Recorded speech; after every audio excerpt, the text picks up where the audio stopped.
Amen. Amen. On va se mettre debout pour lire la parole de Dieu.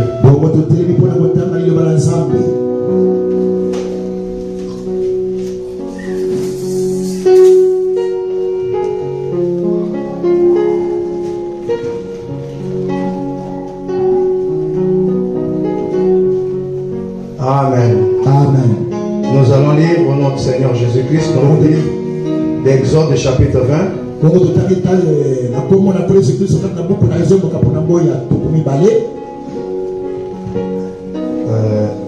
Nous allons prendre le verset 4 où on peut commencer au premier, on descend jusqu'à 5. Il y a beaucoup de choses qu'on va tirer là. Il est dit, alors Dieu prononça toutes ces paroles en disant, je suis l'Éternel ton Dieu qui t'ai fait sortir du pays d'Égypte, de la maison de la servitude. Tu n'auras pas d'autre Dieu devant ma face. Tu ne te feras point d'image taillée, ni des représentations quelconques des choses qui sont en haut dans les cieux, qui sont en bas sur la terre, et qui sont dans les eaux plus bas que la terre. Tu ne te prosterneras point devant elle. Amen. Amen. Vous pouvez vous mettre assis.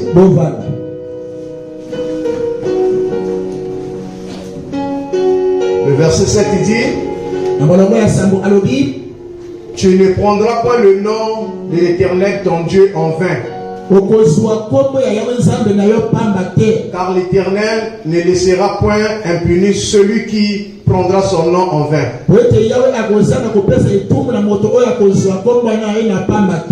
Amen. Amen. Est-ce que vous suivez bien? Maintenant, je descends encore. Je vais prendre le verset 12. Et je vais descendre au moins jusqu'à 17. Honore ton père et ta mère, afin que tes jours se prolongent dans le pays que l'Éternel ton Dieu te donne.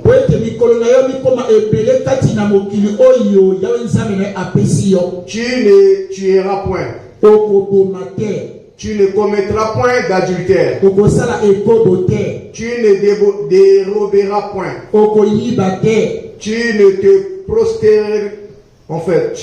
Tu ne porteras point de faux témoignages contre ton prochain.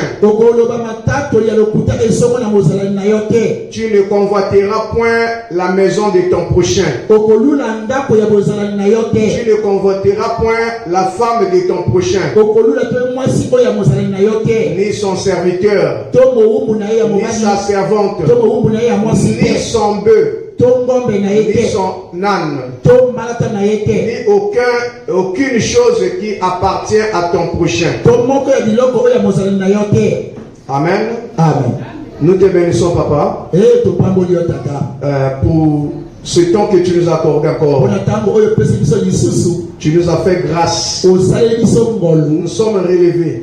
Et nous nous sommes retrouvés dans ta maison. Oh Dieu, aide-nous, Père.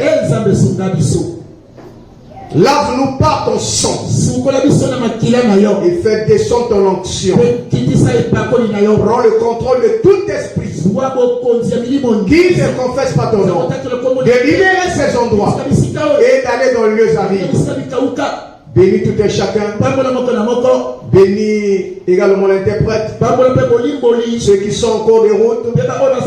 Ceux qui sont empêchés. Et nous les soutiendrons toujours dans notre prière. Merci, Père bien-aimé. Car c'est à toi qu'appartient le règne, la gloire, l'honneur et la puissance. Au nom de Jésus-Christ. Amen. Amen. Que Dieu bénisse. On peut acclamer pour le Seigneur. Amen. Amen. Alors, nous sommes en train de parler sur l'inspiration spirituelle. Là, nous allons essayer un peu d'avancer en quelques minutes sur un autre point qui peut encore nous fortifier ici dans la Bible. Parce que nous venons de lire la Bible. Nous avons lu dans le livre de Exode, le chapitre 20. Et là, dans le livre d'Exode, la parole qui est annoncée ici est intitulée les 10 commandements. C'est Dieu qui prononça sa parole. Il prononça ce qui était en lui. On dit bien que toutes ces paroles,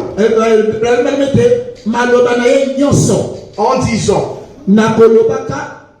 je suis l'Éternel ton Dieu, qui t'ai fait sortir du pays d'Égypte, de la maison de la servitude. Est-ce que vous êtes avec moi? Et de là, il a dit que tu n'auras pas d'autre Dieu devant ma face.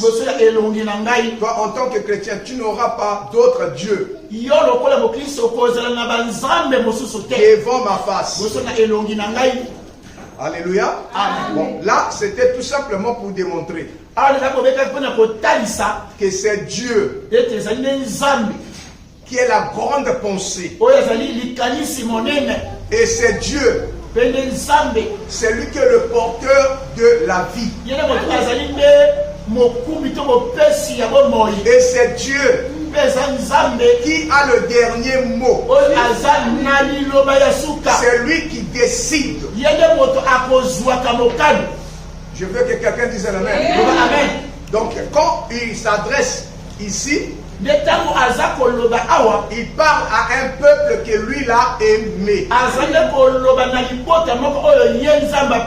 Il doit mettre ce peuple-là sous sa protection et redonner la confiance à ce peuple. C'est au moyen de la parole. Et nous avons vu que c'est Dieu qui inspire ces prophètes. Qui peut dire un amen? Amen. Dieu a toujours inspiré ses prophètes. Il a toujours inspiré alors les prédicateurs. Il a toujours inspiré les chantres. Il a toujours inspiré tout homme qui vit dans son domaine et qui croit à sa parole. Dieu fait de lui un royaume. Il descend dans son cœur. Il descend sous la forme du Saint-Esprit. Et il fait du royaume son royaume. Et quand le Saint-Esprit est assis dans votre âme, ça veut dire que vous êtes sanctifiés. Vous êtes justifiés. Vos pensées deviennent alors les pensées de l'Éternel. Vous pensez comme Dieu. Vous parlez comme Dieu. Et vous vivez comme Dieu. Pourquoi cela? Parce que le Saint-Esprit a trouvé son royaume en vous. Est-ce que vous êtes avec moi? Donc votre pensée devient la pensée de Dieu. Voilà pourquoi quand vous désobéissez à la parole de Dieu, Dieu est obligé de mettre le fouet pour corriger. Il met le fouet pour corriger. Dieu a toujours corrigé au moyen de sa parole. Et Dieu a toujours parlé à son peuple à travers ses prophètes, à travers le prédicateur. Est-ce que vous êtes avec moi? Voilà pourquoi nous avons vu que quand le peuple d'Israël avait désobéi, ils ont compliqué les choses. Ils ont rejeté le Dieu vivant. Ils sont tombés dans l'idolâtrie, dans les commérages, dans le mensonge. Dieu a arrêté tout. Et il appelait son prophète. Parce que le prophète, c'est la bouche de Dieu. S'il n'y a pas un prophète, Dieu ne peut pas utiliser le moyen de l'inspiration. Et c'est par le prophète que Dieu utilise le moyen de l'inspiration. Et nous voyons que l'inspiration vient d'abord avant. Et ensuite, ce qui est inspiré, c'est ce qui en écrit. Nous remarquons, il y a la voix. La voix, c'est Dieu lui-même. C'est lui qui parle. Et au moyen de la voix, je veux entendre un amen. Vient l'écoute. Et après l'écoute, c'est là où on peut écrire. Parce que dans l'écoute, vous pouvez faillir. Si votre écoute n'est pas originale, tu peux faillir. Tu dois bien écouter. Voilà pourquoi Dieu a utilisé un moyen. C'était par le moyen de la parole. Une voix. Il a pris le prophète. Il l'a mené sur le mont Sinaï. Vous savez que Dieu lui-même, quand il se tient devant son prophète, est-ce que nous voyons quand il s'est placé devant Moïse, l'Éternel parlait à Moïse face à face. Bon, vous allez m'expliquer un peu le face à face là, ça veut dire quoi? Parce que là, Dieu n'était pas encore dans la chair. Et Moïse ne pouvait pas également le voir. Mais la Bible nous confirme qu'il se tenait devant Dieu face à face. Et Dieu parlait à Moïse comme un homme qui parle avec son ami. Et Moïse a dit à Dieu, si c'est comme cela, alors fais-moi voir ta gloire. Et je témoignerai ta gloire. Ça veut dire que Moïse est arrivé devant la présence de Dieu. Mais Dieu se tenait là, sur la montagne du mont Sinaï. Et Moïse est tenu devant Dieu. Un Dieu invisible. Et lui ne voyait pas. Dieu était obligé de créer, c'est-à-dire une forme. Et la forme que Dieu avait prise, c'était la forme de l'anneau de lumière. Une lumière que Dieu a pris comme forme. Et dans cette lumière, il y eut la voix. Mais ce qui a donné confiance à Moïse, sur les tables de pierre. Vous voyez, ce message devait être placé dans le cœur de l'homme. Voilà pourquoi les 10 commandements sont dans le cœur de l'homme. Nous ne prêchons pas la loi, mais nous prêchons la grâce, accompagnée ou encore amplifiée par la loi. Chaque humain a une loi en lui. Chaque humain a une voix en lui. Je vais entendre un amen. Donc, c'est que pour vous montrer qu'il y a la voix, il y a l'écoute. Et il y a l'écriture. Dieu a parlé à ses prophètes. Les prophètes ont révélé la parole. Et ils ont écrit ce que Dieu leur avait recommandé. Ce que nous appelons les oracles écrits. Tout ce qui est dans la Bible a été inspiré et a été écrit. Et dans cette époque, les gens pouvaient écrire.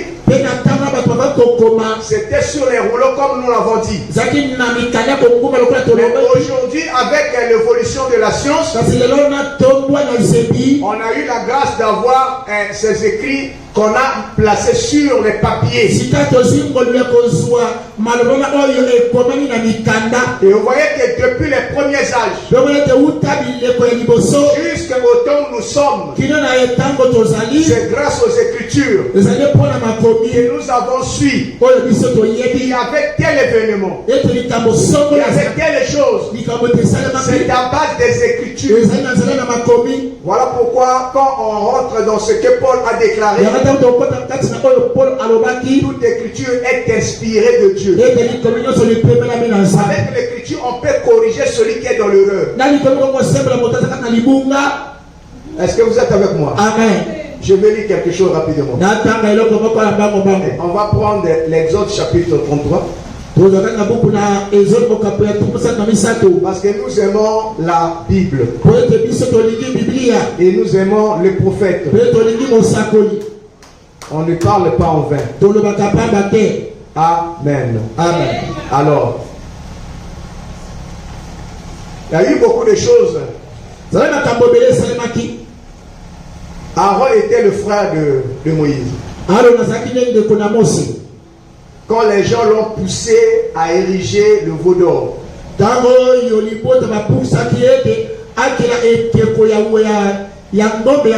ils ont créé des danses, une fête autour du veau d'or. Ils ont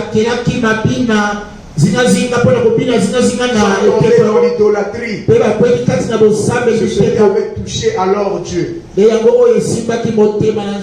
Amen. Amen. Alors Dieu était appelé Moïse. Et regardez la partie là. Je prends dans le chapitre 33.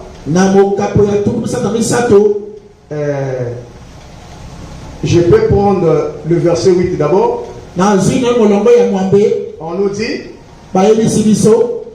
et lorsque Moïse se rendait à la tente, tout le peuple se levait. Chacun se tenait à l'entrée de sa tente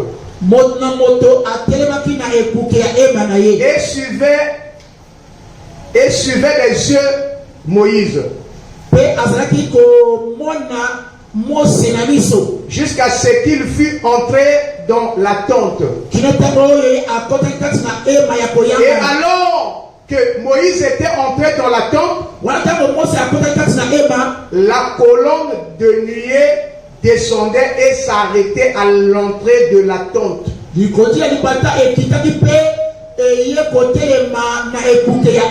Donc le peuple était là. Ils observaient Moïse, comment lui devait faire son entrée dans la tente. Et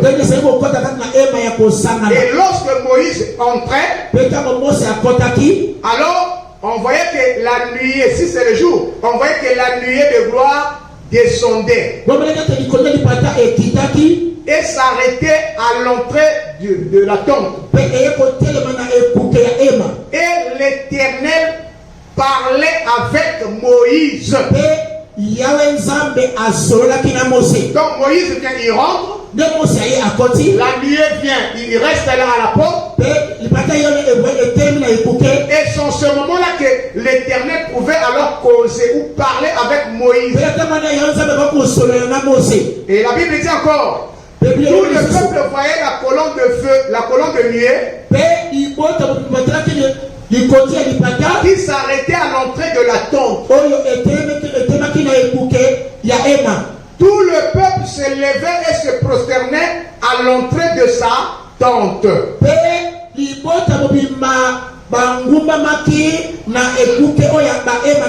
L'Éternel parlait avec Moïse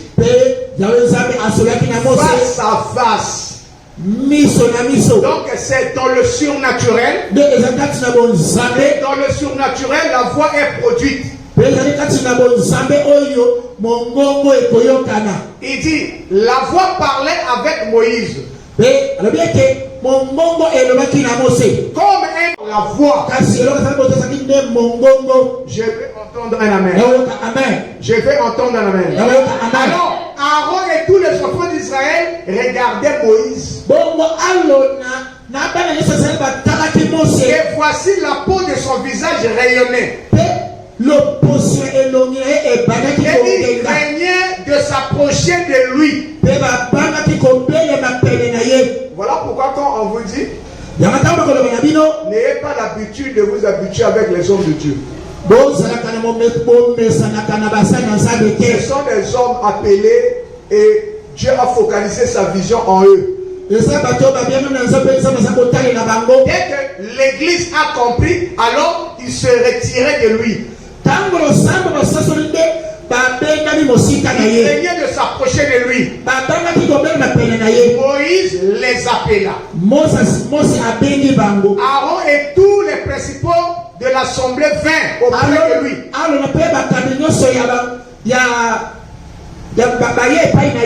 Et il leur parla.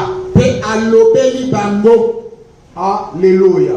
Amen. Regardez le verset 32 dit, après cela, tous les enfants d'Israël s'approchèrent. Et il leur donna tous les ordres qu'ils avaient reçus de l'Éternel. Sur la montagne de Sinaï. Amen. Amen. Et vous continuerez, vous allez voir que c'est ce qui a fait que Moïse puisse se mettre le voile. Pour permettre aux enfants d'Israël de causer avec lui. Et s'il n'y avait pas le voile, il n'y avait pas la possibilité. Parce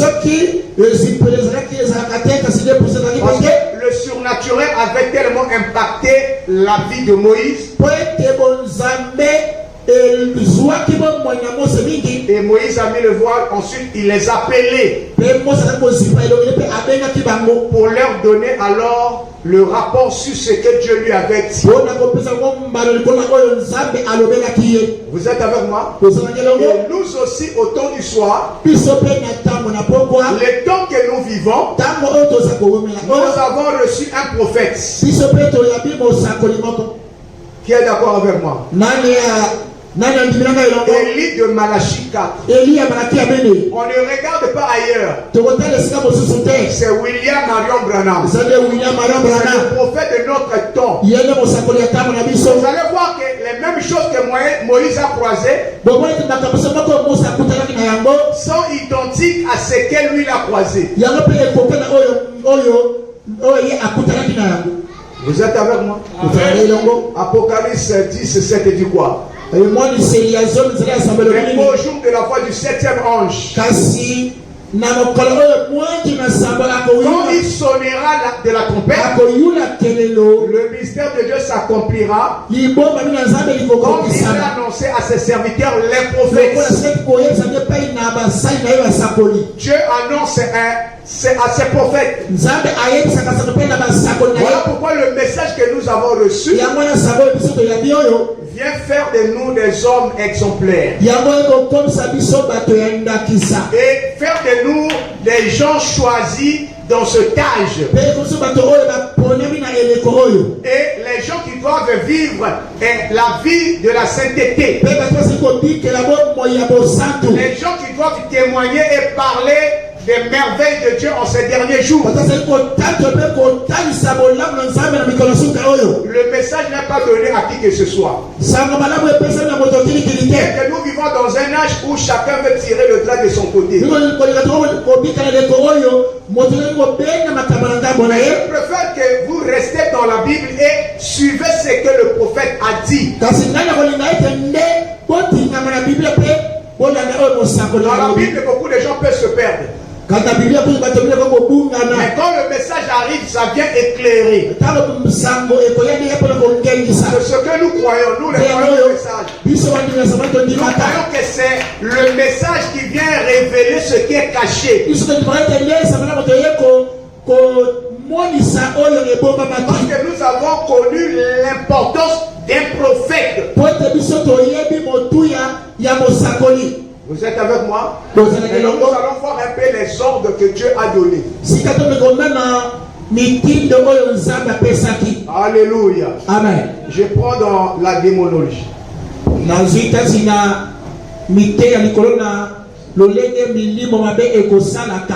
Amen. Amen. Oh. Je prends d'abord.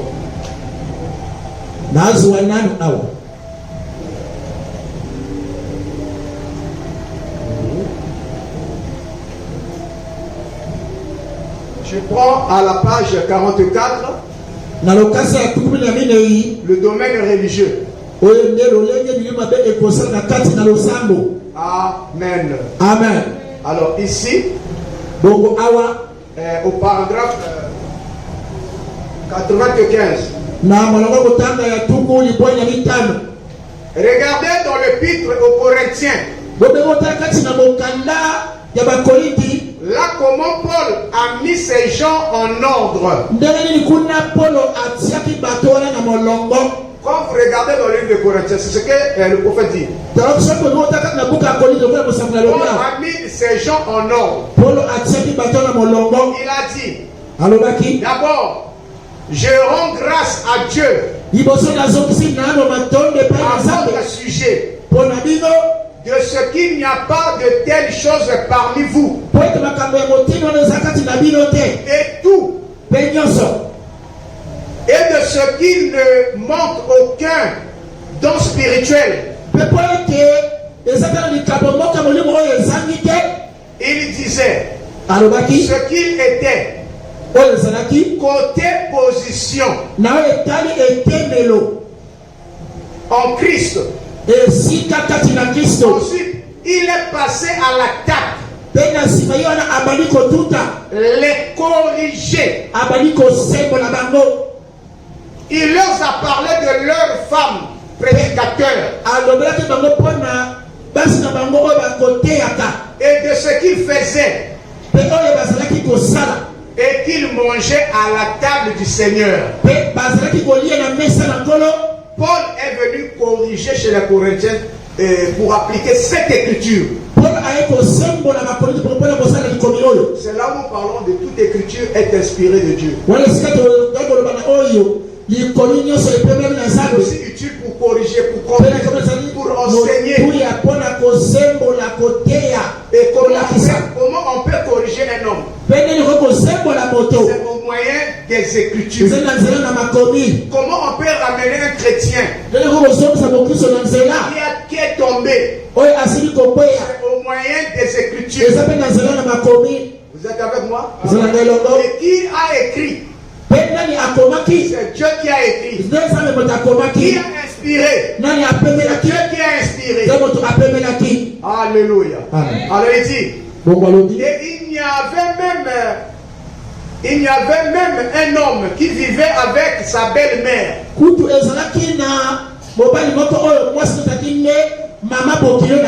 Et il a dit, quand à cet homme en Christ, livrez-le au diable. Il était croyant. Soit disons croyant, mais qui vivait avec sa belle-mère.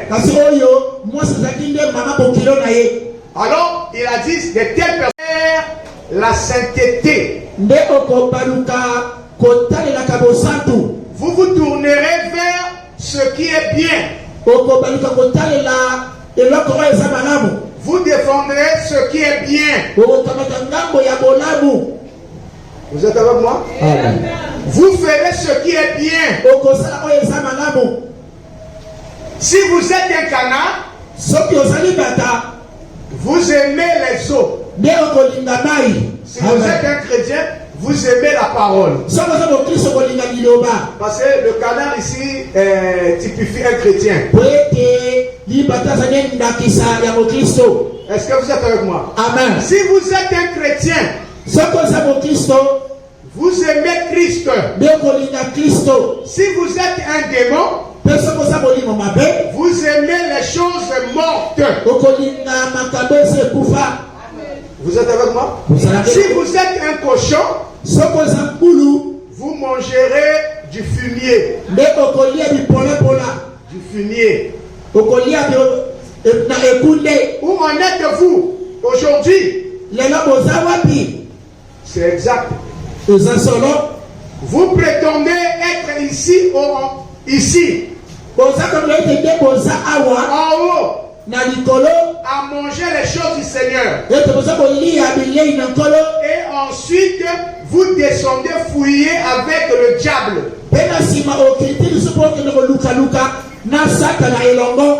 Tu as dit que tu as fait la déclaration d'un chrétien. Mais tu mélanges ta vie avec le monde. Si tu aimes Dieu, tu m'iras vivre dans la sainteté. Vous êtes avec moi? Un chrétien, c'est un homme qui sa vie parle. Remarquez un peu, si tu commets une faute, le diable est très content de prendre cela et de faire véhiculer cela. Parce que lui-même, il sait que tu es très important chez Dieu.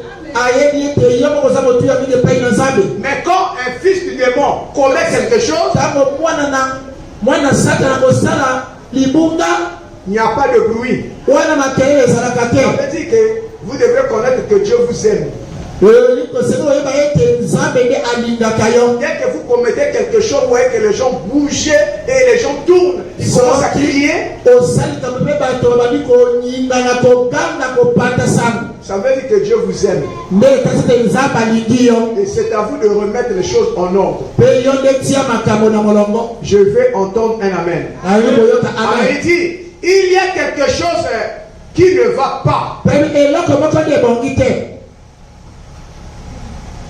Arrêtez d'écouter ces esprits.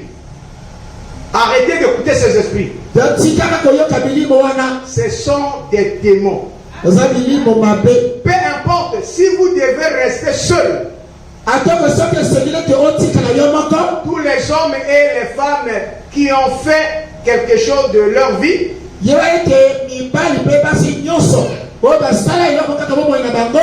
pratiquement ont été des hommes et des femmes qui se sont tenus seuls avec Dieu. Parce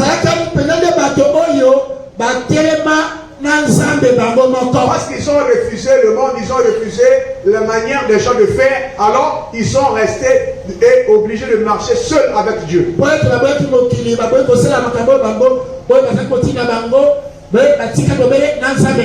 C'est ça que le chrétien doit chercher à mettre dans sa vie. Comme on a dit que le salut est individuel. Et